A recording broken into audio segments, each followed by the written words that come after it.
I'm delighted to welcome Tanishaa Mukerji for a special conversation as we celebrate Women's Day this week. As an actress, as an entrepreneur, as an advocate for holistic living, Tanisha has embraced a journey of self discovery, wellness, and empowerment beyond the silver screen. In this exclusive conversation, I'm hoping that she shares her insights on mental well being, on her personal growth, and the importance of self love in today's fast paced world. Let's dive straight into a conversation with Tanisha celebrating the strength and resilience of women. Tanisha, thank you so much for taking our time to speak with us at BW Wellbeing World. This conversation is more around the Women's Day. And I think, the your conversations around the women empowerment have been really, really powerful. So I'll keep my focus on that. But let me begin by asking you that do you think you have grown up as an empowered woman yourself? Were there any challenges that you have ever faced in your life, uh, or you saw around those people around you that you so strongly speak about the women empowerment? I think any woman growing up in the generation that we have grown up in, I won't say growing up in India and I won't say growing up, I think it's all over the world. You know, women growing up in the generations that we have grown up in have definitely faced issues of equality. And, I think I didn't mean to be such a strong spokesperson for women. I won't say because I made some very I've got a lot of flack for it as well, and I think kudos to those people who have their opinion. Um, I always say, let me start this interview by saying very clearly, Harbinder, that I'm not somebody who's going to be by the book.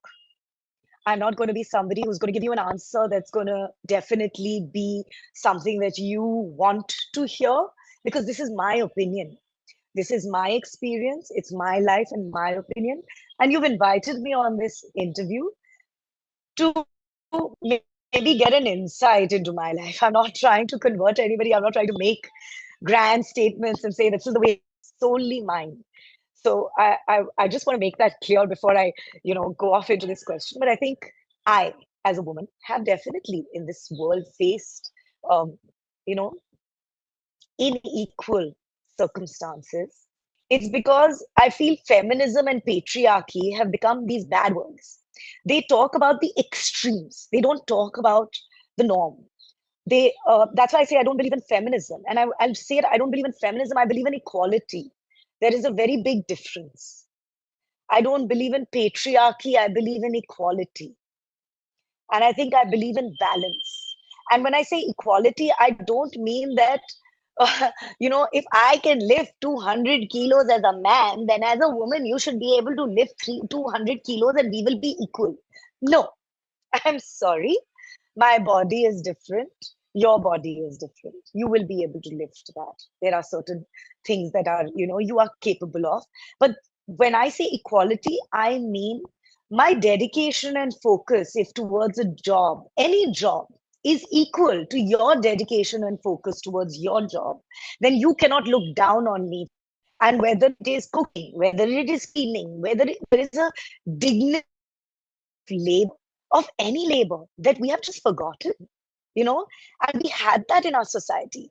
We had that when I studied Indus Valley civilization in school, even though it was one chapter. And because of this, I'm sorry, but I don't agree with our school curriculums and things like that. So we have we've been brainwashed by the British. It's called British brainwashing, and we all have to break out of it eventually, and like literally re-educate ourselves as human beings and Indians. We've been educated ourselves as slaves. We've been educated to be slaves,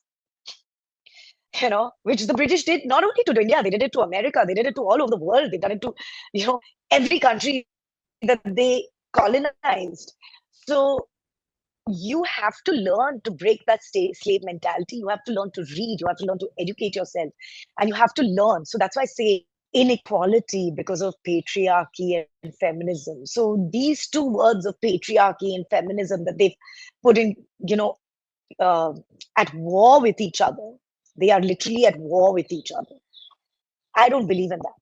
I believe in balance. I believe in the male and the feminine balance. That's what I'd like to say.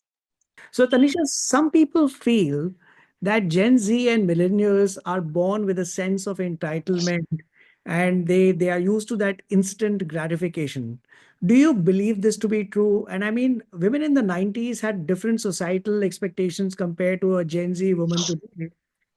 What, according to you, is the biggest shift that you have noticed in terms of the freedom of choice, whether it is career, whether it is relationships, or even something as basic as a self expression?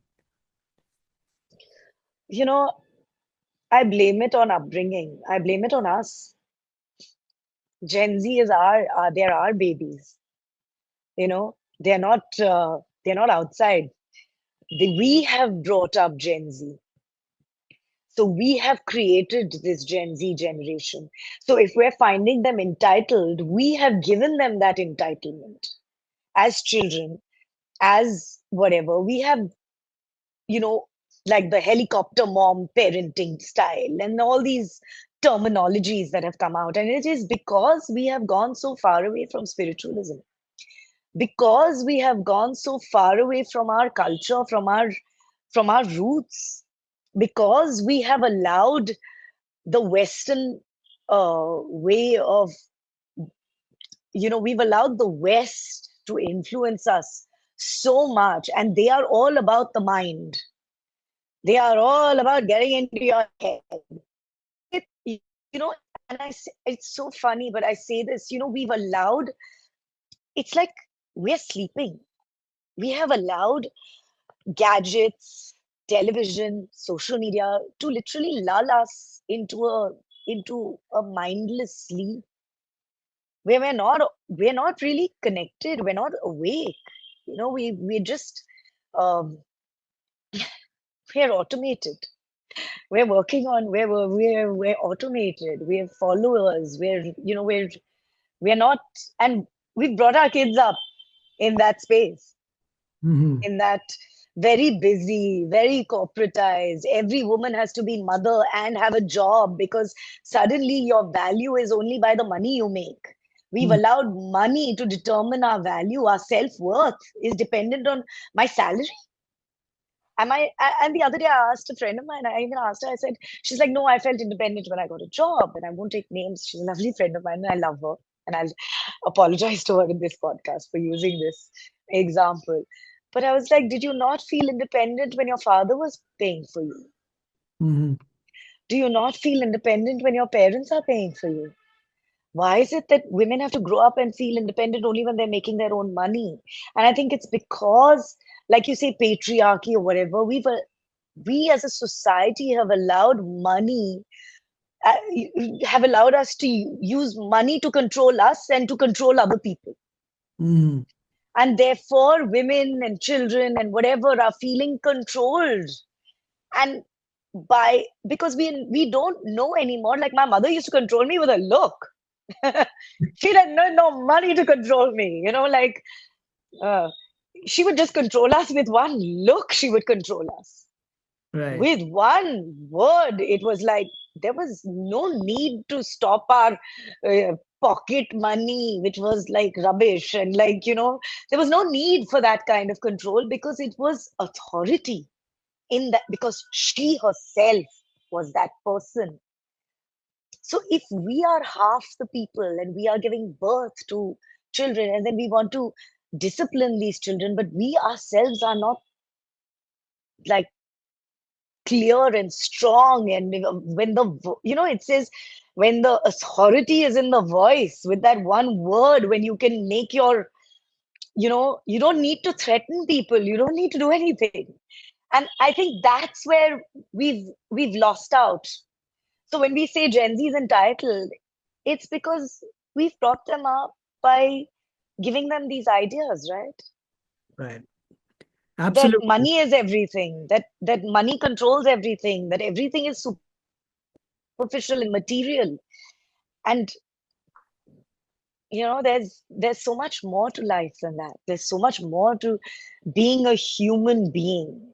And I love it. I read something really beautiful. I saw actually something really beautiful, and I'll bring it up because I bring him up in all of my interviews for some reason.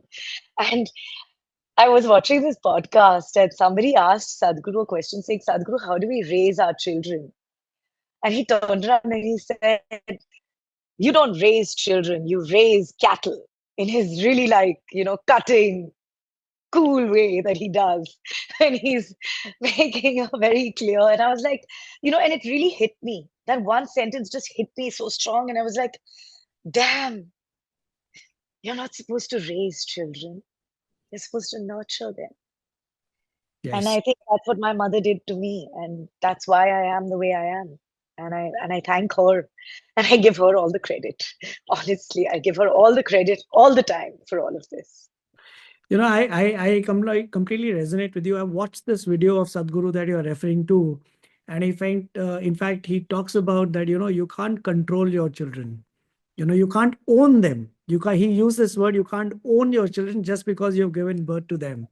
It's a very powerful video. Thank you so much for bringing that up, Tanisha. Also, I want to add, the one more thing when I say, because I'm going to bring spirituality into this, Harminder, I'm going to add this, that we need to realize that our biggest karma is with our parents, with our spouses, and with our children.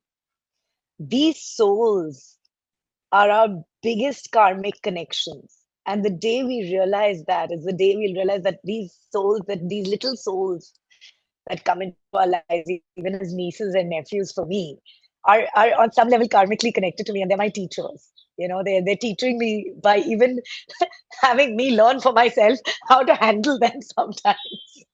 Absolutely. They say, that, everybody who's come into your life has had some karmic connection and they've got a role to play by being connected to you in some way or the Yeah. other, you know. So, Tanisha, another thing, I mean, I'm going to stick on to Gen Z for now. When you think about Gen Z women of today, they have more confidence in their individuality. Or do you think there is more pressure to conform with the trends which are influenced by social media? What do you think is the reality among these Gen Z women today? I find it really funny when you say a word like individuality. What individuality? Have you seen that? Yes, there are a lot of Gen Z women out there that are now showing themselves because we are able to show ourselves thanks to Instagram and social media. Because not everybody was on camera or on TV. But I think in the olden days, they had a lot more individuality than we do today. I Right. think today we for whether it's through surgery, whether it's through looking a particular way, particular way, behaving a particular way. Yes, we don't have as many rules of like drawing room etiquette and how to sit and how to stand and how to behave. And I'll say this because I mean, again, I grew up in a unfortunately Britishized India. I'm you making up my own word. There's no such word as Britishized, and I know I'm making up my own word. So if you're going to criticize me, I do that. But I've grown up, which is why I'm saying drawing room etiquette. But in the olden days, when we talk about, you know, the way how say I'm taking my imagination when I'm giving this example. Olden days, maybe when a mother taught her daughter how to drape a sari, or she learned by just watching her mother going and like and in the villages when they go to get water or to to live life, like how to be a woman. And yes, they also had their you know certain things that they would do, right? to like rules of etiquette, like you would say. But I think it was very different, and it was more about like just being able to live, as a woman, how to grow as a woman and how to evolve as a woman, sitting with your grandmother in the kitchen and learning how to cook, or all those things that you think. And I think there was a grace and there was a femininity to that. And today I feel women are learning how to be women through social media and through meeting, through outside influences and outside this thing, and not so much because again, the family all over the world. Not many women in one family unless you have many sisters, or and now like so the family unit has kind of disintegrated, and I think that's why like women now learn how to be women, or they understand from podcasts like this. Yeah. Maybe they'll watch what I'm saying and say that, oh, you know what, she has a very different idea of what feminism is, or what being a woman is, or being and but I would say don't learn from me. Take this as information, process it, understand it, and I would say all the knowledge is within us. Learn from within you, and if you don't, your mom, your mothers, your aunts, your sisters, they are the women around you, your friends. Tanisha, very big message out here. I mean, if I can say it, that there's a difference between being guided versus being influenced. I think that's where that's what the difference between earlier days and today is there. Unfortunately, we are influenced by what we see from people who have got no direct link with my life, rather than being guided by someone who's got an interest in your growth. Would that be correct to say? It's definitely somebody who's got an interest in your growth, for sure.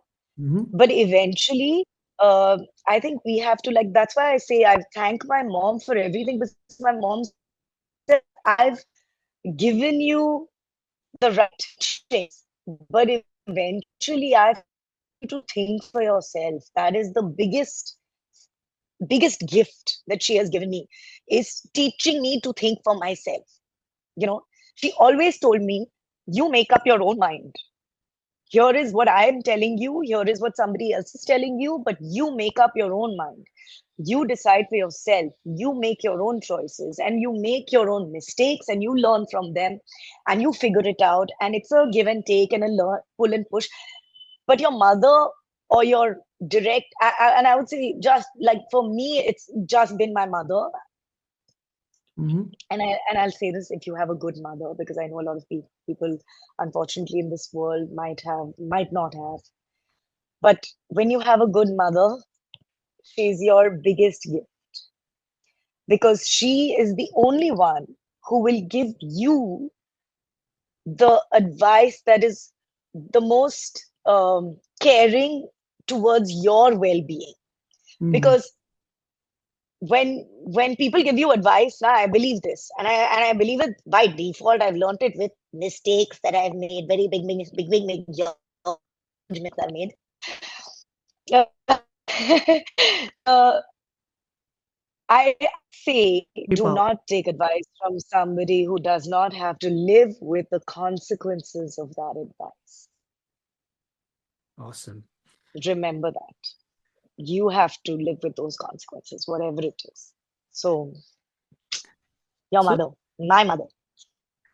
Tanisha, since you're talking about, you brought this thing up, this word well-being.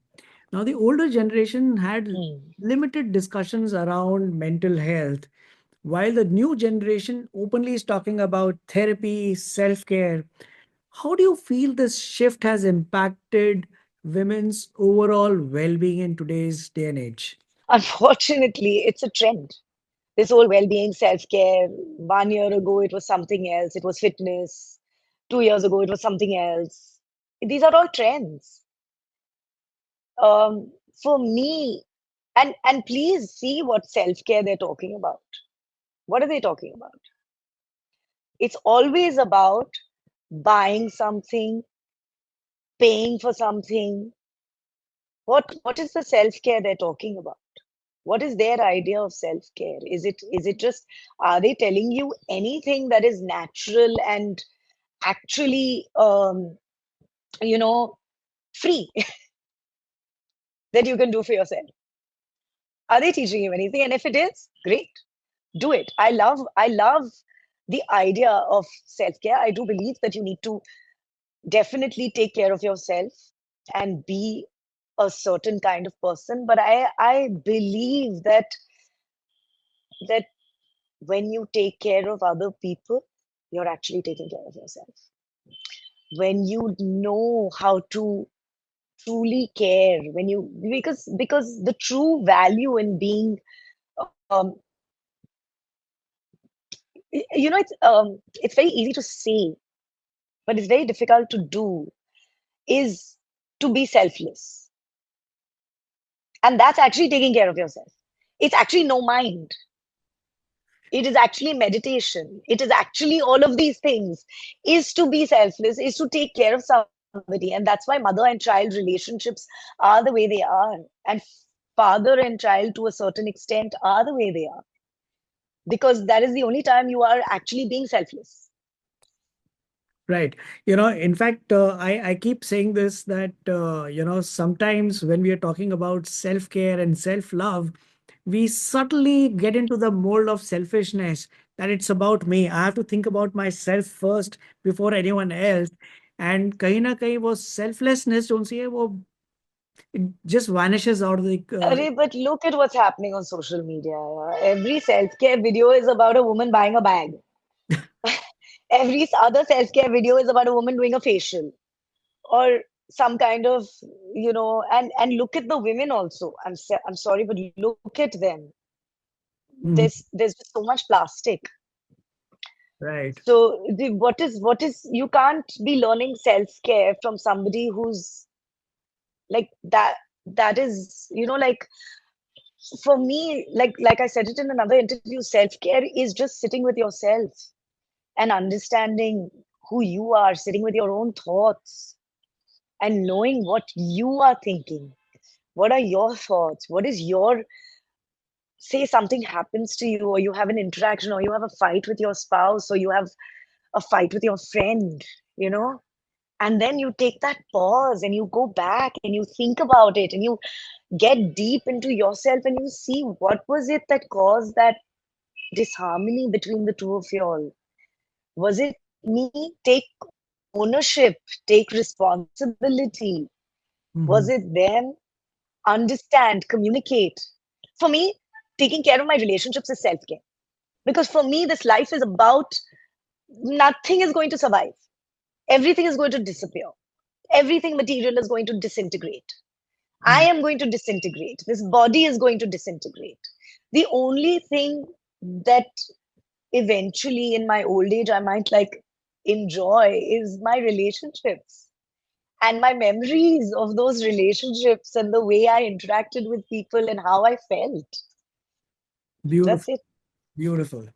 Uh, Tanisha, since you bringing up, the artificialness, do you think that the female actors often had to fit in a particular mold earlier? And do you think that Gen Z women in the film industry have more opportunities to break the stereotypes? Or do you think there's still a long way to go? Is there a mismatch in the expectation versus, like you said, a cliched individuality that is being pushed among women today? Now I'm going to make a very controversial statement and I'm going to ask you a question actually, Mhm. Harvinder. I'm going to say you, because you are older and you have a lot of experience. You've seen the films in the 70s and the 80s. Did you feel the actresses were more individual and had their own personalities? And today's actresses, do you feel, are they individual or are they all looking like each other? You know what? Honest answer, I would always Honest answer. feel that the older actresses always had their own individualistic style. I mean, you could make out one actor from another actor, not just women. It was across all actors. Today, they're just trying to be something that they're not. I mean, they don't have an individual style. That's my personal understanding. So you've Uh, answered your own question. no, but I want to take your. You It's agree with it? I agree. I think we are. That's what I said. I said it. We are being forced to conform. We are being forced to look a certain way to be accepted. We're being forced to, because it's expectations. And I don't blame the actors, because again, it's audience expectations. Right. It's it's fitting, and it's also the writing. It's not their fault. That's what Which it was the amenable to last see. film that you saw where the heroine had a very individualistic character role written for her, which was, something standout. I would say something like maybe, and a role where only that actor could play that role because she is such a strong personality herself, you know. So actors are supposed to be chameleons, and we're supposed to fit into different characters, and that is the beauty of an actor, right? Right. But that different character also they always like, and Amitabh Bachchan played different characters, but he always brought that essence of him into it.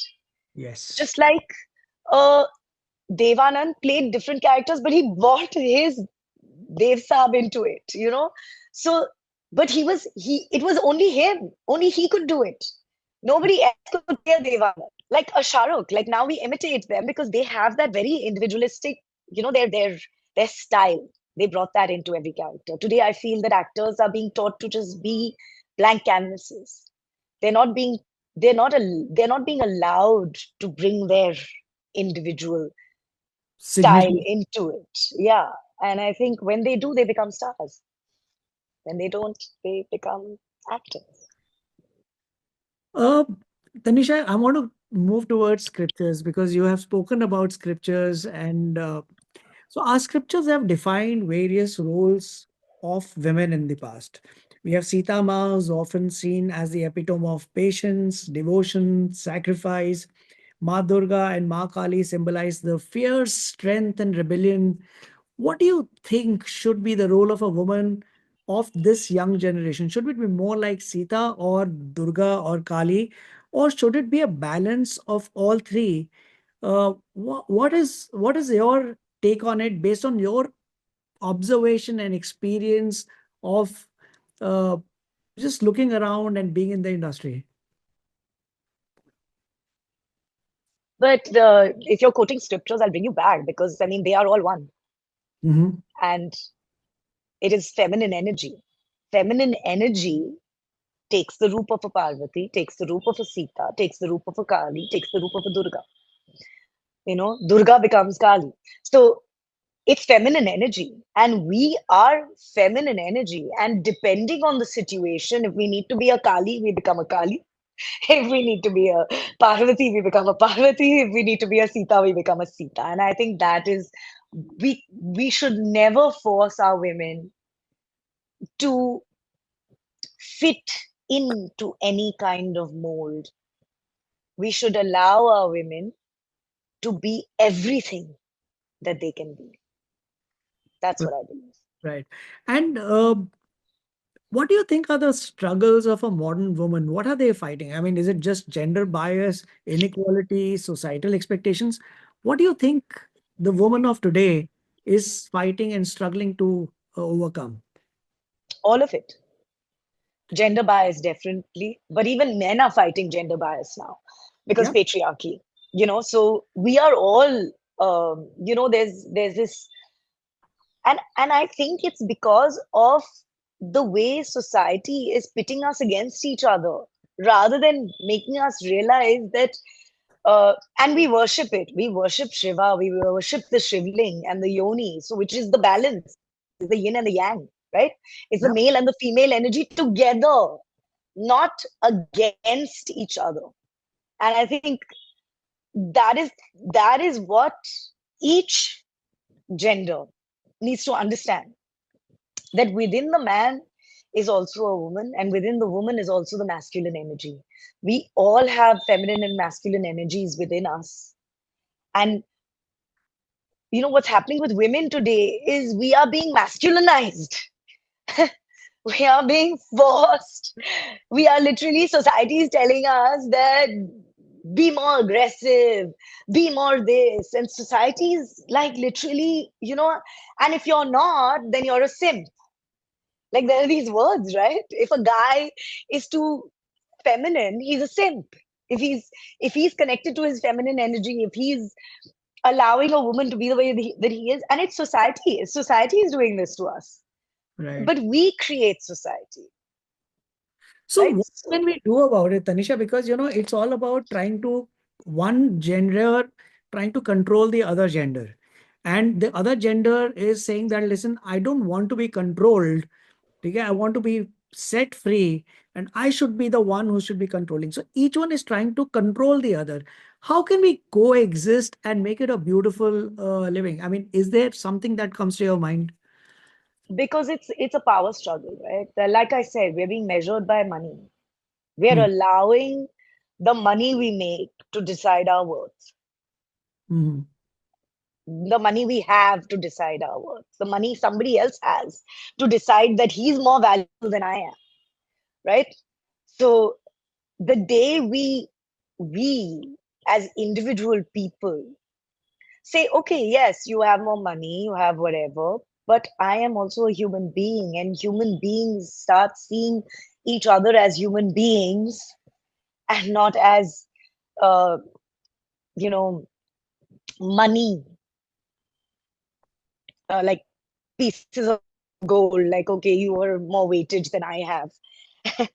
Then I think we'll all, like, it's about balance. It's about women need to understand that we it's again communication, understanding. Yes, there's power struggle. Sometimes he'll win, sometimes you'll win. It's about, it's about creating that beautiful balance. And it's when men realize that women are as powerful or even more powerful than they are. But there is no more and less, according to me. I know a lot of men say women are way more powerful, and women say, yeah, like, we are more powerful and all, to give ourselves that importance. But according to me, it is a very equal balance. And the day you realize that it is an equal balance, and you allow that equal balance to exist in your life, in your relationships, and you communicate. Communication is everything.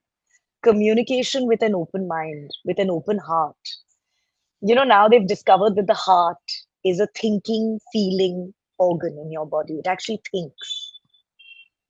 So, Tanisha, I'm going to ask you one more controversial question. I mean, Oof. controversial from the corporate mindset. And I'm seeing this more often that Okay. there are today we are having more conversations around periods. We are having more conversations around menopause, and there's this thing about corporates trying to create more inclusivity to have period leaves. The y- period is given to us. It Mhm. is given to us. It is a gift to us, Yep. right? In the Sanatan Dharma, women were kept out of housework and temples when they had their periods. Hmm. They were kept out of housework. They were let to, women were allowed to, basically, they were given rest when they had their periods, because Hmm. the men valued Hmm. what that woman is able to do, right? Which is give birth. In this corporate culture, I would just say that I'm sure, according to me, corporates are very smart. Hmm. If they want to monetize, monetize. And that woman, you know, other ways that you can still give her the 3 days off for her period time, or her this thing, and you can make it up in some other way. I don't think it's a bad thing. I don't think, like corporates, a company is not a living entity, right? A company is a non-living entity. And I think people make companies, right? People. So if you're not taking care of your people, then according to me, what is your company culture? Awesome.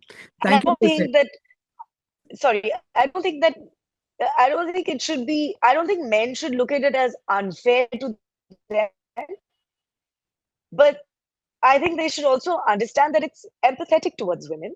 And a woman does go through this. No, she's also taking. Is the man going home and cooking? Is he going home and cleaning? Is he going home and even if the woman has staff, at the end of the day, she is taking care of the staff. She is expected by the man, and this is again where patriarchy comes in. She is expected to take care of the house Right. by default. Working men are not going home and taking care of the house. Working men are not going home and taking care of the children. To the Right. extent, I would say, they might be a little bit, but not to the extent that the woman is. So if you're Absolutely. expecting the woman to work, then please, I'm saying, please give her the 3 days off. I will be like in full support of my women. Awesome. Thank you for sharing this because the way you explained it is making sense. You know, uh, We were not allowed into temples. And the reason we're not allowed into temples is not because they look down on us and not because we are less women and because when we get our period, it's dirty and it's bad. This is all rubbish thinking. And it is a very, it's the understanding because the temple energy, the way the temples are built, is about raising the energy. The mm, energy is going upwards. When you bleed, your energy is descending.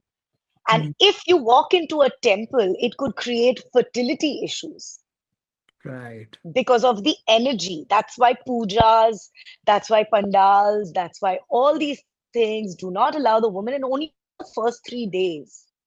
Is after that she's allowed. So, sorry.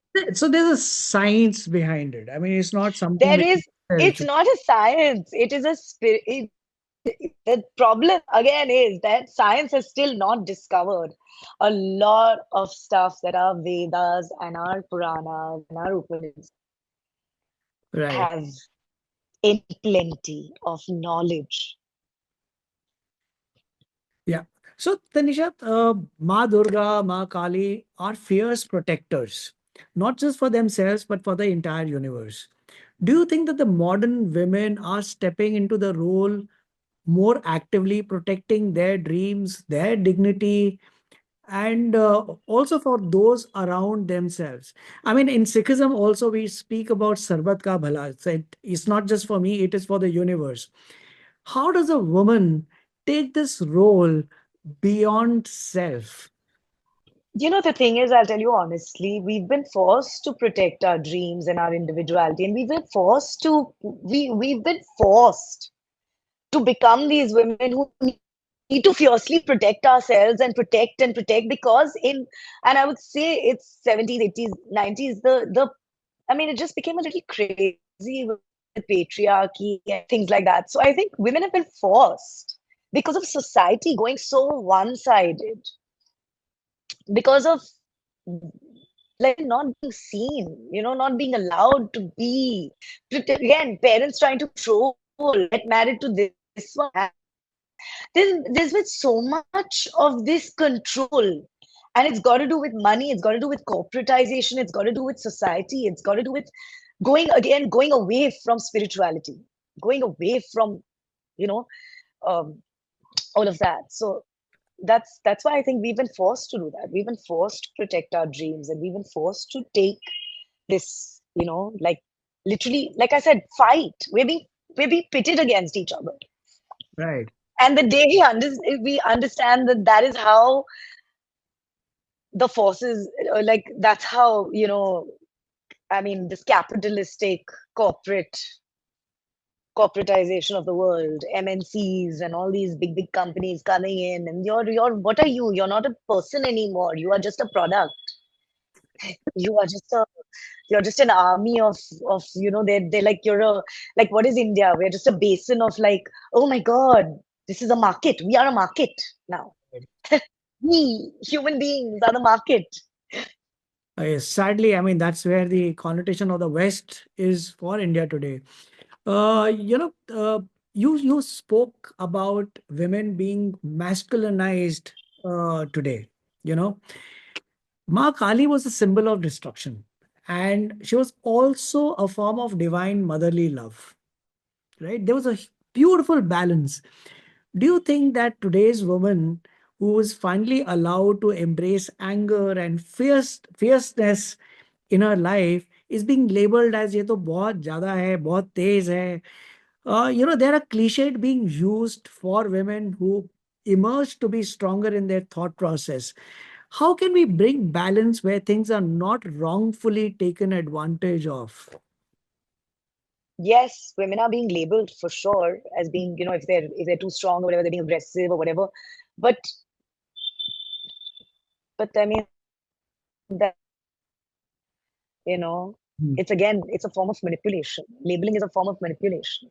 So And is I it don't believe if in I'm that. not I don't doing believe, I don't buy into labels. If somebody says I'm aggressive, I'll be like, thank you. So it's You know, basically rather than, around or their inability to accept something which is going out of the mold. no, you know what's happening is the media and you guys love to label and to give somebody like, oh, she's a 55-year-old, look at her and look at this. And, there's just so much putting women in boxes that's going on. Like I said, you have to believe that women can be everything and anything. We can be aggressive and we can be soft and we can be all of that. But the moment you say, oh, look at her, she's so aggressive, you're just giving us that one label. You're saying she can only be aggressive. Got it. You're saying she can only do this. So it's actually the media. It's when you put a woman in a media space, because where else will you label her? And maybe in a living room, like people's. But again, you're labeling for manipulation. I'm labeling her as aggressive to show other people that she's aggressive. Otherwise, why will I call her aggressive? So, So for me, I think labeling is just manipulation. So I don't buy into them. I don't buy into labels. And I think it's okay, yeah. Let people say whatever they want to say. I've been labeled so much all through my life, and my labels keep changing, and I love it. I take pride and I take joy in being labeled again and again and again. And they can keep changing those labels, transforming those labels. It's their small minds. Small minds like to label. right. Tanisha, the internet is really playing a havoc. Oh God, I'm so But sorry. I'm tempted to ask a last question before I close this conversation. Uh, if you had a chance to go back in time and ask Sita Ma, Durga Ma, or Kali for advice on being a woman in today's world, what would you ask about or what would you ask for? I don't think I would ask. I think I would just sit in their presence, and whatever I needed would be given to me. It's a very beautiful. I read this one sage. Uh-huh. He sat in front of his disciple, and the disciple said, "You know, give me give me advice."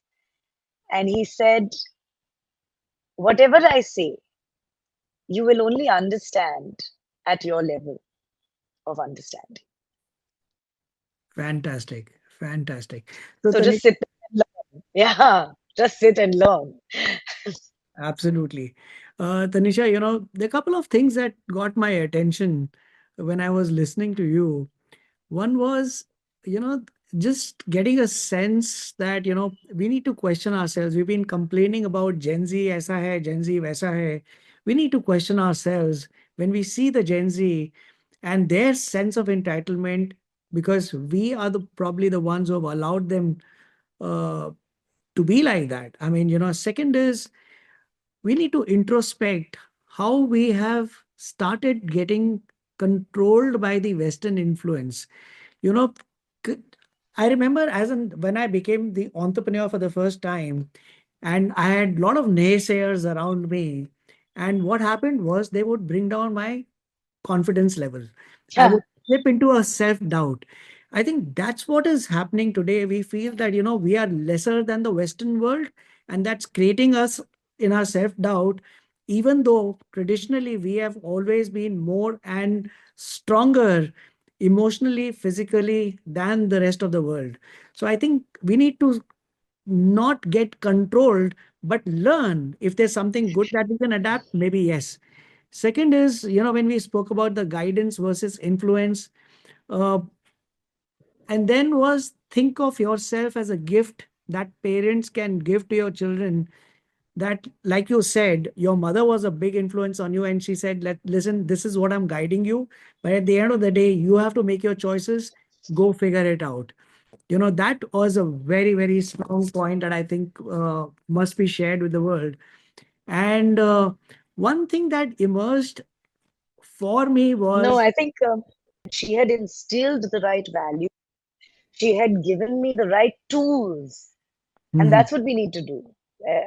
That's what I'm very blessed that she did that with me. Yeah. And the last thing, Tanisha, was the And as magic. far as the Western world, I don't agree that we are today feeling less. In fact, thanks to the last 10 years of an outstanding, and I'll say this very controversially, but outstanding Prime Minister who has raised our value in Mhm. the global market in a very brilliant way by just being respected because of, again, not that he said anything, but the Mhm. way he stood amongst his peers. He demanded respect from them. He Absolutely. commanded that respect from them. I And I think that's why India today, and that's why today are respected. And that's why than we were 10 years ago, because I remember, and more respected today than we were 10 years ago. And we are valued. Um, we have a lot of value for ourselves. And I see it on Instagram when I see a lot of these accounts coming out talking about Indianness and talking about their own, value for their own country and for traveling around India and like all of that. So I think we are now valuing ourselves a lot more, and we're not buying as much into the West as we were. But yes, unfortunately, our education system is still training us to be slaves. And the day that the education of our country starts coming into some kind of semblance and realizes that we need to like break out of that. Because I was talking to a friend of mine, we were like, we didn't learn about Shivaji. Mhm. Why didn't I learn that much about Shivaji? Why was he one chapter? Why didn't I learn about, Java's doing? Why didn't I learn about Ambani? Why did I not learn about Veer Savarkar? You Mhm. know, why were they just one sentence or one chapter in my history books? And like I feel that we've fought for our independence. We've fought really bloody hard for it. And it was not thanks to one man. Correct. It was not thanks to only Gandhi. It was thanks to many years of fighting, many years of fight. And we Correct. should, learn about all that. So that's where the pride will come in. That's where the Indianness will come in. When our education system makes us, learn our scriptures, and a lot of that. Yeah, that's where it'll all come. So Tanisha, thank you so much for this conversation. And you know what? I'm really sorry that this recording is thanks to the internet services that we are blessed to have. It's been really not so great. What you're speaking on, I was absolutely in sync with, and it's such an important message that needs to go out. Great. Thank you so much, Tanisha. Thank you so much for your time. Please. Lovely chatting with you, Harminder. Thank you.